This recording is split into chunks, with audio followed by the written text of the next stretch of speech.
तो नमस्कार प्रणाम स्वागत पर हुआ सबके राइटर आशिक अभिषेक के चैनल पर। और सब बताइए आप सब कैसन बानी। उम्मीद करते रहुआ सब भी बढ़िया होखब अच्छा होखब। तो रहुआ सब खातिर लेके आ गए बनी बिल्कुल दर्दनाक बिल्कुल ब्लास्ट बिल्कुल हिट मीटर जिला स्पेशल सॉन्ग भोजपुरी ट्रैक पर भोजपुरी जिला स्पेशल सॉन्ग लेके आ गए बनी। उम्मीद करते नहीं रहुआ सबसे कि अगर नया म्यूजिक बनवा के आप बढ़िया से दिल से गायकी कहते हैं तो 100% बाकी गाना और मार्केट में ब्लास्ट करी। ऐसे पहले रुआ समझ से एगो बात कहल चाहब कि अगर हुआ गायकी में इंटरेस्ट बा आ गायकी में अगर कदम रखले बनी रुआ के बढ़िया मैटर नहीं मिलत बढ़िया से गाना नहीं मिलत बढ़िया से तुकबंदी नहीं मिल पाओत तो अगर हमारा चैनल पर रुआ सब आ गए बन तो निराश भइला के जरूरत नहीं है।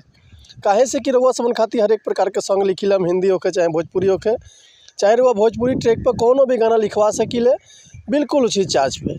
तो ऐसे कहल चाहब कि अगर वो हमारा चैनल पे आ गए बन तो चैनल के लाइक करी सब्सक्राइब करी बेल आइकन प्रेस कर दी ताकि कोनो वीडियो अपलोड करी तो सबसे पहले नोटिफिकेशन रुआ सबन के मिले। अगर वीडियो रुआ सबके अच्छा लगा तो एगो प्यारा सा कमेंट कर दी। चलिए देर ना करते हुए आज के मैटर देखल जा कैसे बा आ कौन लय है कौन धुन है। ऐसे कुछ दिन पहले एगो अवधेश भाई के गाना हिट भरल मार्केट में कि आवो ना मार दंदन जाता र पिया लंदन। तो यही ट्रैक पर हुआ सबन खातिर लेके आ गए बिल्कुल हिट मीटर जिला स्पेशल सॉन्ग। तो चलिए देखिए गाना कैसे बा। गाना पर ध्यान दिया जाओ कि पटना पीछे पड़ल तहरा बाक हमारे धाका गया गाजीपुर में धरई भुजान पाका। है मैडम सुना कि छपरा में बा लफड़ा भइल सनकल सोनपुर हो बलिया गोरखपुर में लुटाई धन जरूर हो जब लगाव तू लिपस्टिक तो हिलेला सारा डिस्ट्रिक्ट।